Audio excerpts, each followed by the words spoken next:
Pourquoi les évitants prennent-ils leur distance dès qu'ils se sentent dépendre de vous? Tous les évitants remarquent quand ils commencent à dépendre de vous. Ils se sentent avoir envie de votre présence, avoir besoin de votre soutien, et cette prise de conscience les pousse au repli. Et cela se produit parce qu'avoir besoin de quelqu'un menace leur sentiment d'indépendance. Les évitants associent la dépendance envers vous à une perte d'eux-mêmes, à devenir trop vulnérables, et ce ressenti les pousse à créer de l'espace. Toute personne ayant fréquenté un évitant connaît ce sentiment. Tout va bien jusqu'à ce que, soudain, ce ne soit plus le cas. Ce que je vais vous montrer révèle pourquoi cela arrive à chaque fois. Le comportement de mise à distance n'est pas aléatoire. Lorsqu'un évitant commence à compter sur vous émotionnellement, quand il se surprend à attendre vos messages avec impatience ou à vouloir partager sa journée avec vous, quelque chose de fondamental change dans son expérience intérieure. Ce changement s'enregistre comme une menace. La dépendance qu'il développe lui donne l'impression de perdre le contrôle sur sa propre sécurité émotionnelle.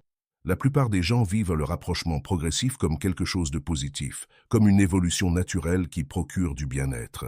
Les évitants vivent cette même progression comme de plus en plus dangereuse. Chaque pas vers l'intimité, chaque moment de connexion authentique, chaque fois qu'ils se tournent vers vous pour obtenir réconfort ou soutien, tout cela s'enregistre comme une vulnérabilité atteignant un niveau dangereux. Ce qui rend cela particulièrement difficile à gérer, c'est que la mise à distance commence souvent précisément au moment où la relation semble atteindre un nouveau niveau de connexion authentique. Vous avez passé plus de temps ensemble, les conversations sont devenues plus profondes, ils ont partagé des choses qu'ils ne partagent pas habituellement. Vous avez l'impression d'arriver enfin quelque part de vrai avec eux. Puis les annulations commencent, ils deviennent plus difficiles à joindre. Les projets sont reportés. La chaleur qui était là la semaine dernière semble maintenant atténuée. Vous vous retrouvez désorienté parce que rien de grave ne s'est produit. Aucune dispute n'a eu lieu. Aucune limite n'a été franchie dont vous ayez conscience. Le changement semble surgir de nulle part, mais du point de vue de l'évitant, quelque chose de très précis l'a déclenché. Il a remarqué qu'il dépendait de vous, et cette reconnaissance à elle seule est devenue le problème. La dépendance pour un évitant ne signifie pas simplement avoir besoin de quelqu'un. Cela signifie devenir vulnérable à la perte, à la déception et à la douleur émotionnelle qu'il a structurée toute sa vie pour éviter. Quand il commence à dépendre de vous, il n'a plus le contrôle total sur son état émotionnel. Votre présence commence à compter. Votre absence commence à se faire sentir. Vos réponses commencent à affecter ce qu'il ressent. Cette connexion entre son bien-être et votre disponibilité crée ce qu'il vit comme une exposition dangereuse. Si vous n'êtes pas là quand il a besoin de vous, il le ressentira. Si vous le décevez, cela fera mal. Si vous partez, il vivra une vraie perte. Toutes ces possibilités existent une fois que la dépendance se développe, et les évitants répondent à ces possibilités en créant de la distance avant que la dépendance ne devienne plus forte. Cela s'aggrave généralement à mesure que la relation s'approfondit. Au début, quand l'investissement émotionnel est encore faible, les évitants peuvent souvent gérer la connexion. Ils peuvent même vous poursuivre, sembler engagés et paraître à l'aise avec la proximité. Cette phase initiale fonctionne parce qu'ils ne dépendent pas encore de vous. Ils sont intéressés, peut-être même enthousiastes, mais ils ne sont pas émotionnellement tributaires de votre présence. Au fil du temps, à mesure qu'un véritable attachement commence à se former, qu'ils commencent réellement à avoir besoin de vous plutôt que de simplement apprécier votre compagnie, tout change. Plus la connexion devient réelle, plus elle semble menaçante. Ce qui était confortable et gérable au départ se transforme en quelque chose qui active leurs peurs les plus profondes de se perdre dans une autre personne. Les évitants décrivent souvent un sentiment d'étouffement ou de piège lorsque la dépendance se développe, même quand leur partenaire ne fait rien de contrôlant ou d'exigeant. Le sentiment de piège vient de l'expérience intérieure, pas de la pression extérieure. Ils se sentent piégés par leurs propres besoins de vous. Ils se sentent étouffés par l'importance que vous avez prise. La relation elle-même n'est pas devenue restrictive, mais leur attachement grandissant envers vous leur donne l'impression de perdre leur autonomie. Cela crée une situation où plus les choses vont bien, plus ils deviennent mal à l'aise. Plus ils tiennent à vous, plus ils ont urgemment besoin de créer de la distance. Le succès de la relation devient la chose même qui leur donne envie de se retirer. Comprendre cela aide à expliquer pourquoi raisonner avec un évitant pendant son retrait ne fonctionne souvent pas. Quand il prend ses distances, Il ne réagit pas à quelque chose que vous auriez mal fait. Il réagit à son expérience intérieure d'une dépendance devenant trop forte. Essayez de le rassurer en lui disant que vous n'allez nulle part, qu'il peut vous faire confiance, que la relation est sûre. Ces réconforts passent complètement à côté du sujet. La menace à laquelle il répond n'est pas que vous partirez ou le blesserez dans le futur. La menace est qu'il dépend de vous maintenant, dans le moment présent. La vulnérabilité existe, que vous soyez digne de confiance ou non. Son malaise vient de la dépendance elle-même, pas de doute sur votre fiabilité. Cette distinction compte beaucoup quand vous essayez de gérer son comportement de mise à distance. Beaucoup de gens répondent au retrait d'un évitant en essayant de prouver leur fiabilité, en étant ultra disponibles, en les rassurant constamment que la relation est sûre. Ces réponses, bien qu'animées de bonnes intentions, aggravent en réalité le problème. Quand vous poursuivez un évitant pendant son retrait, quand vous essayez de combler la distance qu'il crée, vous confirmez sa crainte que dépendre de vous signifie perdre le contrôle. Votre poursuite montre que votre état émotionnel est affecté par son retrait, ce qui lui prouve que vous dépendiez de lui aussi. Cette dépendance mutuelle est exactement ce qu'il essayait de fuir en créant de la distance au départ. La relation avec un évitant donne souvent l'impression d'essayer de se rapprocher de quelqu'un qui continue de s'éloigner. Vous vous adaptez à son besoin d'espace, et une fois que vous vous êtes adapté, il semble aller mieux. Les choses s'améliorent, la connexion se reconstruit. Puis, juste au moment où vous commencez à vous sentir en sécurité, il recule à nouveau. Ce cycle se répète parce qu'il est motivé par son expérience intérieure de la dépendance, pas par votre comportement. Quand vous lui donnez de l'espace et qu'il se sent moins tributaire, son malaise diminue. Il peut se rapprocher à nouveau sans se sentir menacé. Mais dès que ce rapprochement conduit à une proximité renouvelée et qu'il recommence à dépendre de vous, tout le cycle redémarre. Il ne s'agit pas de vous qui feriez quelque chose de mal, puis le corrigeriez. Il s'agit de sa tolérance à la dépendance qui atteint sa limite, nécessitant de la distance pour se réinitialiser, puis de se rapprocher à nouveau une fois que le sentiment de dépendance a diminué. Briser ce cycle nécessite de comprendre ce qui aide réellement versus ce qui semble devoir aider. Ce qui semble devoir aider, c'est prouver à l'évitant que dépendre de vous est sans danger, que vous êtes fiable, qu'il ne se perdra pas en ayant besoin de vous. Le problème est que la dépendance elle-même est ce qui lui semble dangereux, peu importe votre degré de fiabilité.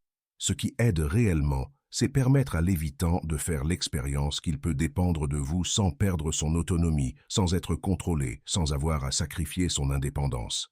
Cela se produit à travers votre réponse à sa mise à distance, pas à travers vos tentatives d'empêcher sa mise à distance. Quand un évitant crée de la distance et que vous répondez en restant cohérent plutôt qu'en le poursuivant, vous lui montrez quelque chose d'important.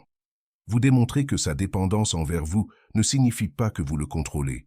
Il peut reculer et vous restez stable. Il peut avoir besoin d'espace et vous ne vous effondrez pas. Il peut dépendre de vous quand il veut se connecter, et cette dépendance ne signifie pas qu'il doit rester connecté quand il a besoin de respirer. Cette réponse est ce qui permet aux évitants de devenir progressivement plus à l'aise avec la dépendance au fil du temps. Ils apprennent par l'expérience que dépendre de quelqu'un ne signifie pas automatiquement se perdre. Les évitants qui font l'expérience que leur besoin d'espace est respecté, que leur autonomie reste intacte même au sein de la relation, que dépendre de vous ne mène pas au contrôle ou aux exigences, ces évitants peuvent progressivement tolérer plus de dépendance. La distance dont ils ont besoin devient moins extrême. La fréquence des retraits diminue, la durée de leur repli se raccourcit, mais cela n'arrive que si leurs retraits sont accueillis avec cohérence plutôt que poursuite, avec respect pour leur autonomie plutôt que tentative de changer leurs besoins d'espace. La plupart des gens fréquentant des évitants luttent avec cette approche parce que cela donne l'impression d'accepter un comportement qui blesse. Quand quelqu'un qui vous tient à cœur prend ses distances, tous vos instincts vous disent de tendre la main, de vous reconnecter, de réparer ce qui ne va pas. La difficulté est que rien ne va mal de la façon que vous supposez. Leur retrait n'est pas un problème à résoudre par plus de connexion. C'est une réponse à la dépendance qui nécessite de l'espace pour se calmer. Lutter contre leurs besoins d'espace, essayer de rester connectés quand ils créent activement de la distance, essayer de prouver qu'ils n'ont pas besoin de reculer. Toutes ces réponses confirment leur crainte que dépendre de vous signifie perdre le contrôle sur leur propre expérience émotionnelle. L'approche pratique implique plusieurs étapes précises. Quand vous remarquez qu'un évitant commence à prendre ses distances, reconnaissez ce qui se passe sans le prendre personnellement. Leur retrait concerne leur expérience intérieure de la dépendance, pas votre valeur ou la valeur de la relation. Gardez votre propre stabilité plutôt que d'ajuster votre état émotionnel pour correspondre à leur distance. S'ils reculent, vous restez cohérent. Vous ne poursuivez pas, mais vous ne vous retirez pas non plus en réponse à leur retrait. Vous restez disponible sans poursuivre. Vous leur donnez l'espace qu'ils créent sans abandonner complètement la relation. Cette réponse équilibrée montre que dépendre de vous ne signifie pas qu'ils doivent être proches tout le temps. Mais cela ne signifie pas non plus que la relation disparaît quand ils ont besoin de respirer. Pendant leur phase de distanciation, évitez l'envie de parler de la relation, de discuter de ce qui se passe, de demander des garanties sur où en sont les choses. Ces conversations, bien qu'elles puissent vous sembler nécessaires, augmentent la pression sur l'évitant. Ils créent de la distance précisément parce que la dépendance a commencé à sembler écrasante. Le tirer dans une conversation sur la relation, sur ses sentiments, sur où les choses vont, cela rend encore plus fort le malaise exact qu'il essaie de fuir. Au lieu de cela, laissez la distance exister sans en faire une crise. Il recule, vous restez cohérent, et quand il est prêt à s'engager à nouveau, vous êtes là sans avoir créé de drame autour de son retrait. Cela ne signifie pas accepter un traitement qui ne vous convient vraiment pas. Il y a une différence entre respecter le besoin d'espace d'un évitant et tolérer un comportement qui vous laisse constamment dans l'insécurité ou négligé. La clé est de comprendre ce qui motive sa mise à distance pour pouvoir décider si c'est quelque chose avec lequel vous pouvez composer ou si cela ne correspond pas à ce dont vous avez besoin dans une relation. Certaines personnes peuvent gérer le va-et-vient avec un évitant parce qu'elles comprennent ce qui se passe et ne le prennent pas personnellement. D'autres trouvent que même avec la compréhension, c'est trop instable. Aucune réponse n'est fausse. L'important est de faire un choix conscient, basé sur une vraie compréhension, plutôt que de réagir à un comportement que vous ne saisissez pas. Quand vous décidez si vous pouvez composer avec le comportement de distanciation d'un évitant, considérez à quoi cela ressemble réellement en pratique. Disparaissent-ils pendant des semaines sans explication, ou sont-ils simplement moins disponibles pendant quelques jours? Sont-ils toujours réactifs quand vous les contactez, ou ignorent-ils complètement vos messages? Disent-ils quelque chose sur le besoin d'espace ou disparaissent-ils simplement? La gravité de leur mise à distance compte quand vous réfléchissez à savoir si la relation fonctionne pour vous. Certains évitants créent un espace modéré tout en maintenant une communication et un respect de base. D'autres se retirent si complètement que vous êtes laissé dans les limbes, incertain si la relation existe encore. Votre tolérance pour leur mise à distance devrait dépendre en partie de la façon dont ils la gèrent. La façon dont un évitant gère son besoin de distance en révèle beaucoup sur la viabilité à long terme de la relation. Un évitant qui dit quelque chose comme « j'ai besoin de temps pour moi cette semaine » gère son besoin d'espace tout en maintenant la connexion. Un évitant qui cesse simplement de répondre et réapparaît des jours plus tard sans reconnaissance le gère d'une manière qui crée une vraie insécurité. Vous pouvez respecter le besoin d'autonomie de quelqu'un tout en attendant également une communication et une considération de base. Les deux ne sont pas des choses opposées. Les évitants qui ont travaillé sur leur attachement peuvent généralement gérer leur mise à distance de manière à ne pas déstabiliser complètement leur partenaire. Ceux qui ne l'ont pas fait créent souvent de la distance de manière chaotique et irrespectueuse. Faites attention à savoir si le comportement de distanciation de l'évitant change en fonction de votre réponse. Si vous arrêtez de les poursuivre pendant les retraits et qu'ils commencent à gérer leur espace de manière plus prévenante, c'est bon signe. Cela suggère qu'ils réagissaient à la pression et peuvent se détendre quand cette pression diminue. Si vous leur donnez tout l'espace qu'ils veulent et que leur mise à distance devient encore plus extrême ou dure encore plus longtemps, c'est une information différente. Cela pourrait signifier qu'ils ne sont pas réellement capables d'être en relation quelle que soit la façon dont leur partenaire répond. Tous les évitants ne sont pas pareils. Certains peuvent fonctionner dans des relations avec des partenaires qui comprennent leurs besoins. D'autres sont tellement mal à l'aise avec la dépendance qu'aucune quantité d'espace ne semble suffisante. Les évitants peuvent développer plus de confort avec la dépendance au fil du temps, mais cela prend du temps et nécessite une expérience constante que la dépendance ne mène pas à la perte de soi. Ils ont besoin d'apprendre à travers des interactions répétées qu'ils peuvent avoir besoin de quelqu'un, reculer quand cela semble trop, et trouver cette personne toujours là quand ils sont prêts à se reconnecter. Ils ont besoin de faire l'expérience que dépendre de vous ne signifie pas que vous utiliserez cette dépendance pour les contrôler, exiger une proximité constante, ou vous effondrer quand ils ont besoin d'espace. Ces leçons ne peuvent pas être enseignées par des mots. Elles doivent être apprises par l'expérience, par leur retrait accueilli par votre cohérence, plutôt que poursuite ou abandon. La relation avec un évitant s'améliore souvent, non pas quand il cesse d'avoir besoin de distance, mais quand la distance qu'il crée cesse de causer une rupture relationnelle. Il pourrait toujours reculer quand la dépendance semble écrasante. Cela pourrait ne jamais complètement disparaître.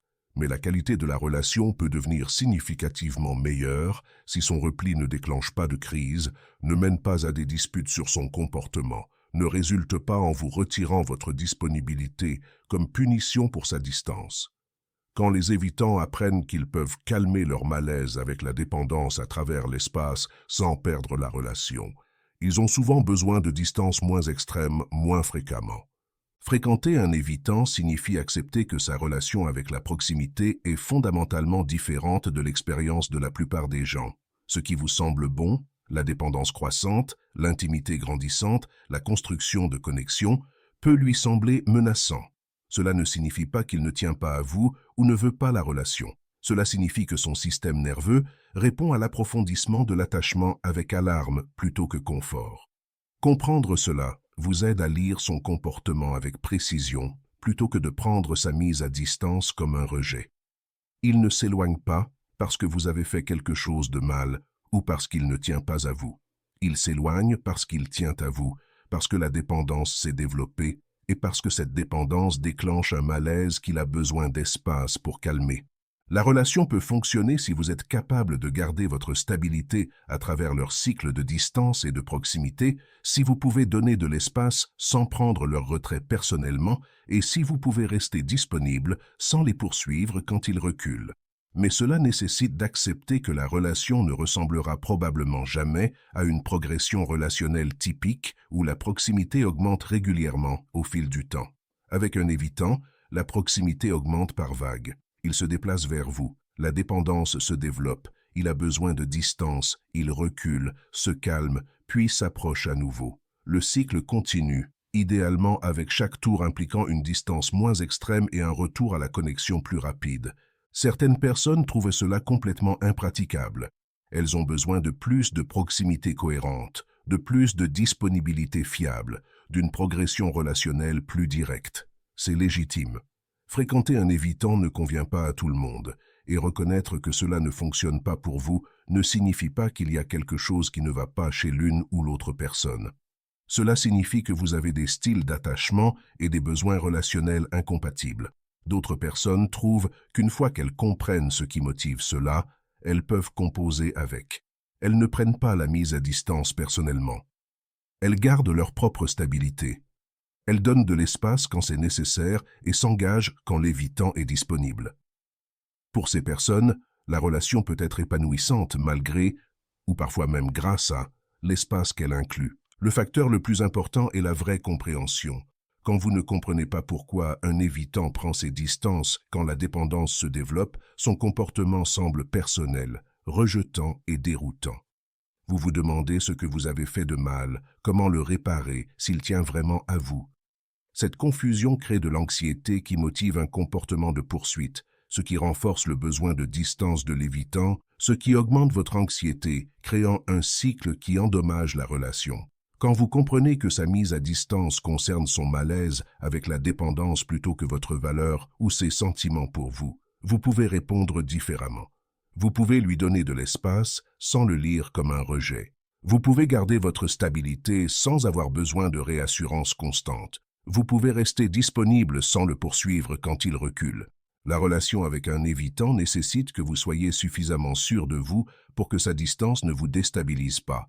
Elle nécessite de croire que son retrait ne vous concerne pas, même quand tous vos instincts vous disent que ce doit être votre faute d'une manière ou d'une autre. Elle nécessite de garder votre propre ancrage émotionnel pendant qu'il traverse ces cycles de malaise avec la proximité. Tout le monde ne peut pas faire cela, et c'est normal.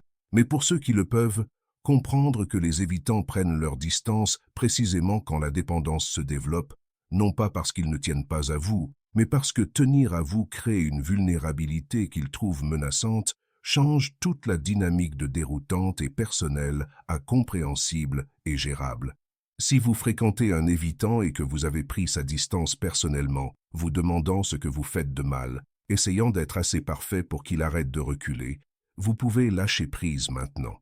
Sa mise à distance ne concerne pas votre insuffisance. Elle concerne le fait que la dépendance elle-même lui semble dangereuse. Plus il tient à vous, plus la dépendance se développe, et plus il a besoin de distance pour gérer ce malaise. Votre travail n'est pas de le rendre à l'aise avec la dépendance en étant parfait. Votre travail est de décider si vous pouvez garder votre propre stabilité à travers ces cycles de proximité et de distance, si vous pouvez donner de l'espace sans le prendre personnellement, et si c'est quelque chose avec lequel vous pouvez composer à long terme. Certaines personnes le peuvent, d'autres non. Aucun choix n'est faux. L'important est de faire ce choix à partir de la compréhension plutôt que de la confusion. Laissez un commentaire partageant votre expérience avec la mise à distance évitante. Avez-vous remarqué comment les choses deviennent bonnes juste avant qu'ils reculent? Comment gérez-vous quand quelqu'un prend ses distances à mesure que la dépendance se développe? J'aimerais beaucoup entendre votre perspective. Si cela vous a aidé à comprendre ce qui se passe vraiment quand les évitants créent de la distance, cliquez sur le bouton j'aime et abonnez-vous pour plus de contenu sur la navigation de l'attachement dans les relations. Merci de votre attention.